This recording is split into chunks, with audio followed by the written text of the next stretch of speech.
Hello everybody, my name is Austin Wandy, and this is the ASUS Vivobook S16. Inside, we have the Intel Core Ultra 9 285H processor, but before we jump into anything, though this laptop might not have been made for gaming surprises us. Thanks to Intel's Meteor Lake new design, we're able to see the ARC graphics at work, giving us some really impressive performance numbers in gaming, such as Hogwarts Legacy, which is a AAA title, and a game that is very demanding in graphics and map rendering.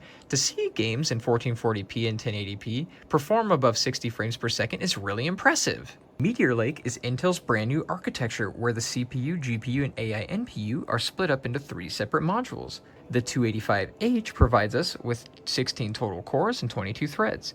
6 of those being performance cores or P cores, made for gaming, highest clock speeds, handling editing and rendering videos.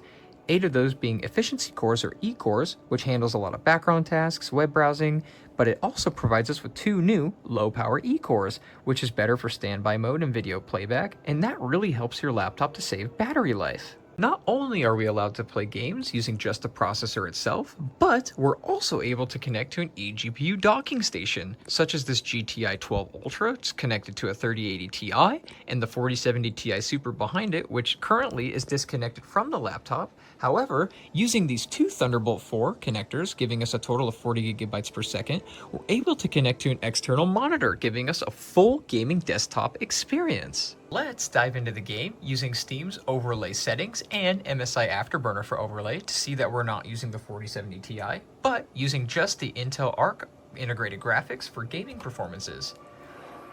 Right now we're going to enter the game, turn on the settings, go to display options, turn on windowed full screen. Upscale, we're going to turn that to Intel XeSS. Upscale mode, also Intel XeSS quality. Or performance if you'd like to see better frames per second. Or balanced. Frame regeneration, we're going to turn that on to ×2 for the Intel XeSS. Low latency mode, we're going to turn that on. VSync, in my opinion, off. Frame rate uncapped, or you could set that to 60 frames per second for a very smooth experience. I turn motion blur off and film grain off. Then we're going to go to the video settings and we're going to just turn everything to ultra right away. However, in 1440p, we might not have a very playable experience using that ray tracing, reflections, and we are going to turn ray tracing geometry quality to off.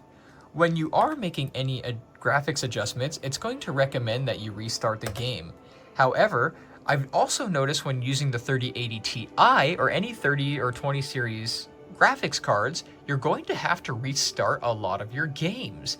Because every time you make a graphics adjustments using any kinds of ray tracing or anything else, it's going to hurt the actual performance of the game, and it's not actually going to load into the game after you've made those graphics settings adjustments. I'm also going to be recording using the phone so that you can see that this is the raw performance of the laptop using integrated graphics. However, I will record a few scenes using just the MSI's recording from the actual laptop screen, and let's jump right into the game and see what kind of performance settings we get using ray tracing and max settings. Loaded directly into the map, and we're going to go to the settings just to make sure that all the things that we have applied are in. We have it set to 1440p. This is in 2560 by 1600 because this is a wider OLED screen. However, we are connected to that 1440p margin, and we are still getting everything in ultra, including everything ray tracing. This is a bigger part of the map, and we are still seeing things above 30 FPS, 36, 35s, and this is a very playable experience. Let's go ahead and switch that overlay so we can see the frames generated. We're going to go ahead and open the door that never wants to open for me. And this is a part of the map where we're loading the outside mountains and castles, and it's going to tax us a lot more frames. However, in 1440p using just the processor, this is very playable in 30 FPS. If we go ahead in the graphics settings and turn off some of that ray tracing, we're going to see a lot bigger numbers. We're going to go into the video settings again, or the graphics options, and we're going to see effects quality. I personally like it at high. We're going to go to the material quality. You can change that to ultra or high. I'll go ahead and leave it ultra. Fog, I don't really care for it. We don't need it. Sky, we're going to turn that to low. Foliage quality, better at high. Processing. Post-processing is an absolute no. You're going to want to turn that to low. Motion blur, it's totally unnecessary and is going to affect your FPS. Shadow quality, you're going to want to set that to low. Texture qualities, I like that at high. And then view distance, you want to probably leave that at high or medium or low, depending on how many frames per second you're getting. And then population is how many players and NPCs are spawning into the map. And we're going to, for now, leave ray tracing on so we don't have to restart the game and see if that made any graphics adjustments to our frames per second. We're back into the map, load it in, and we're seeing not that big of an improvement. However, 40 FPS is significantly better than 30. We'll go back outside and load the bigger part of the map, and we'll see if that helped. Doors that don't like to open. And we are still seeing 30 and high 20 FPS. So now we know if we turn off that ray tracing, we're still going to have a playable experience in 1440p. However, if you want to see numbers even bigger than 60 frames per second, we're going to have to turn that to 1080p. So let's go ahead and turn off that ray tracing, and we're going to go ahead and restart the game. Go back into settings, go to your graphics settings, scroll down all the way to the bottom, turn off your ray tracing, apply that, and restart your game. Now that we've loaded back in the game, we're going to turn on the MSI Afterburner overlay so we can see that we're not using the 4070 Ti and the eGPU. And that is exactly what I expected. We're seeing above 60 frames per second, which is a very playable game experience, and this is really awesome, getting closer to those 70 frames per second, coming in here, opening the door, seeing the water spray out of the toilet. Yeah, that's awesome. We're gonna go outside, where the castle and the mountains are rendering a bigger part of the map, which is gonna hurt our FPS a little bit more. But for 1440p on just a processor, this is really incredible. So the new Meteor Lake Intel Arc graphics module, a part of the processor, is just absolutely incredible. Yep, another problem with the door. And we're still seeing closer to those 50 FPS, and this is fantastic. This is very playable for a laptop, and connected with an eGPU, it would be a much better experience. We're seeing really beautiful architecture still in the map, and if you want to see numbers above 50 FPS and still just use the Intel Arc graphics, we're going to have to turn that down to 1080p. So let's go to the settings and do that. Now, to get those really big FPS numbers, we're going to want to make some changes. Go to the settings, go to display, scroll down and get to the 288 by 1800, which is 1440p, and we're going to change that to 1920 by 1200. Now that we have that officially changed to 1920 by 1200, we're going to reopen the game, and we're going to see a major change in our FPS. We've loaded back into the map, go to the settings, turn on MSI Afterburner, and to see that we're not using the 4070 again, we're on 1920 by 1200, using the same graphics settings that we set up in the graphics options, and we're going to walk and run around the same parts of the map and see what kind of frame performance we're getting. We're already seeing, wow, I'm already seeing some 90s, 80s, 70s, so let's get more of a steady frame, get closer, go back outside. Now we're seeing stable 60s and low 70s. This is way smoother in 1920 by 1200. This is awesome. Coming down here through the hallway, we're on a steady 80 frames per second. Wow, I mean really, just on a processor, this is just way too good to be true. You can see there in the stats, we're not using the 4070 Ti. It's not even connected here. It's just a part of the display settings. This is super playable. Let's run through a few different games that also apply and demand a lot of high graphics and see what other kind of performance stats we can get.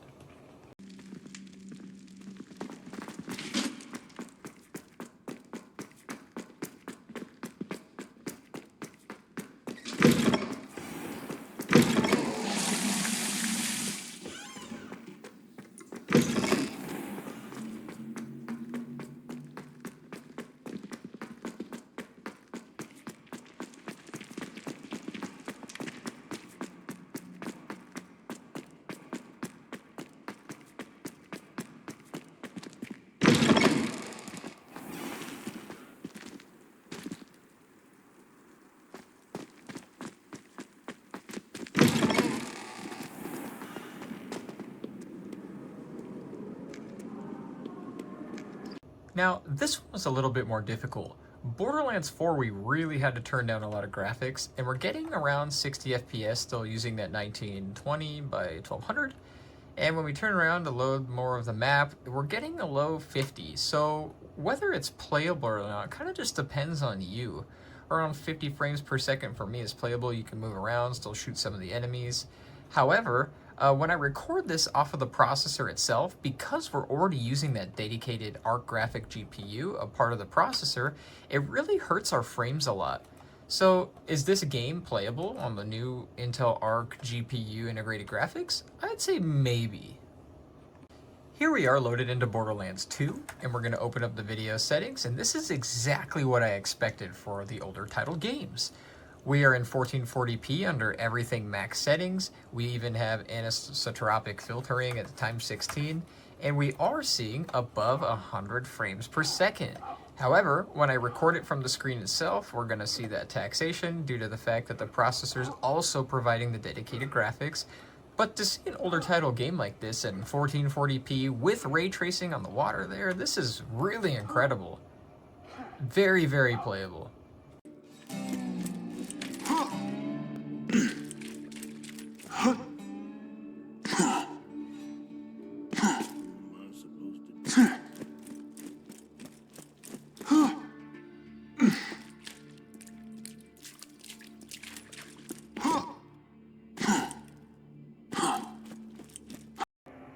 Here we are in Fortnite, where we have the settings set to 2560 by 1600 for that wide screen. You can change that to 1440p.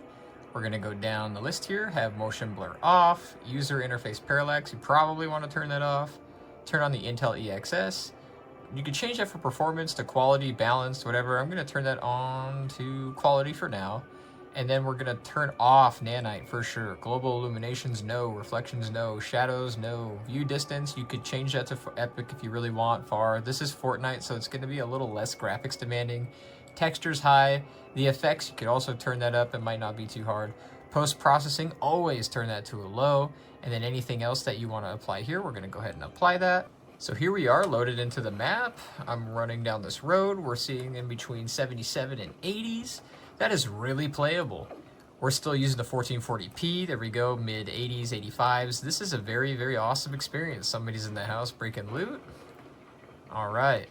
If you would like to see better FPS performance, you might want to go back into the settings and turn on DirectX 11 and maybe turn that to 1920 by 1200, and you think you'd see above 100 frames per second. But for a game like this, to see these kinds of numbers, oh, it's getting some low dips there. This is really playable. I think a lot of these low dips have to do with other players being near you as well. See if we can get this guy with our pickaxe. He seems to be missing me a lot. Oh, is he gonna get me? Legendary, I just got that on camera, all right. All right, for the moment that you've all been waiting for, or I've been waiting for since I had to sit in a queue before we loaded this game. Yes, the Intel Core Ultra 9 285H does, in fact, in 1440p play the new Arc Raiders. This is awesome. We're going to go into the settings quickly. I believe it's down here. Go ahead. Let's see. Go to graphics. Make sure that we are on the 2560 by 1440. We are going to enable AMD FSR3 frame because that is what it's offering to us, even though we are using the Intel EXS or XESS. We're going to turn that to quality and performance, or we could even do balance be fine. Quality might be a little bit too far of a stretch, but for now we'll just do balanced. Come down here, change NVIDIA RTX global to static. We're going to change the view distance to epic. I would prefer maybe high would be a smarter idea. Anti-aliasing to low. Shadows, they could probably stay at epic. I'm going to turn those to, we'll leave them at epic. Turn that back up to epic, sorry about that. And then we're going to do post-processing, of course, is low. Textures, epic. Effects, epic. Reflections, low. We're going to do foliage, epic. And pretty much have almost everything epic at 1440p. And now we're going to load into a map, and I'll use the MSI Afterburner to show real stats. Here we are loaded into the other side of the trading, where we're going to start running down the hill. Seeing 60 frames per second on a solid is awesome. I think that's because the integrated graphics Intel Arc, which the GPU, part of that processor, is also known as the Arc 140V. It's very similar to the Intel Arc A370M or the RTX 2050. With that being said, we're going to turn that back down to 1920 by 1200, and we should still see around those probably 80s and up to probably 90 frames per second. But right now in 1440p, 60 FPS is fantastic. More than enough. Just for a processor alone, This is awesome. Here we are in the 1920 by 1200, and we're seeing above 80 FPS, even parts around 80. And this is very, very playable. This is what impressed me the most from the processor. That ARC 140V, that's really similar to the 2050 or the Intel A370M 4GB graphics cards. You don't even need a graphics card to play these games. 95 FPS as we're getting to the lower parts of the map, looking back. I mean, wow, what processor can beat this right now? This is awesome. I really do recommend you guys trying the new Intel Core processor.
So yes, the ASUS Vivobook S16 is not marketed as a gaming laptop, but with the Meteor Lake Core Ultra 9, 285H processor, and the ARC 140V module part of that processor, you are able to get up to 60 and plus frames per second in 1440p and 1080p depending on the game title. Having that Intel Arc 140V, part of the GPU and the processor that's related to the RTX 2050 or that Intel A370M, you are able to see some really awesome gaming. As far as getting closer to desktop gaming, hooking up to the eGPU using one of the two Thunderbolt 440GB per second ports, you are able to get better gaming performance, whether you're using the actual laptop screen itself or the external monitor. You are able to see well above 150 frames per second in the newest title AAA games. I also wanted to mention that this laptop has 32 gigabytes of soldered RAM that is non-customizable. This also has a one NVMe slot, which I have upgraded to a 4TB Samsung 990 Pro. The Intel Arc 140V GPU part of the processor, when loading bigger games like Hogwarts Legacy, is going to borrow half of that RAM. At the bottom of the settings, you're going to see where it says GPU, and it's going to note the Intel Arc 140V 16GB. That is not VRAM. That is your actual RAM coming right out of the laptop, and so if you have 32 gigabytes, you're going to see 16 gigabytes. If you have 64 gigabytes, you're going to see 32 gigabytes. So that is going to make a performance increase when looking at this specific ASUS Vivobook series. With that being said, my name is Austin Wandy. Thank you very much for watching my video. Like, share, and subscribe if you like this video, and comment any other video suggestions, whether it's about the GTI 12 Ultra, hooked up with the 3080 Ti, or any of the other graphics cards that we have. We do have older graphics cards, newer graphics cards. We have all the way down to the 10 series, all the way up to the 50 series. Thank you again, and we hope you have a wonderful day. Thanks for watching.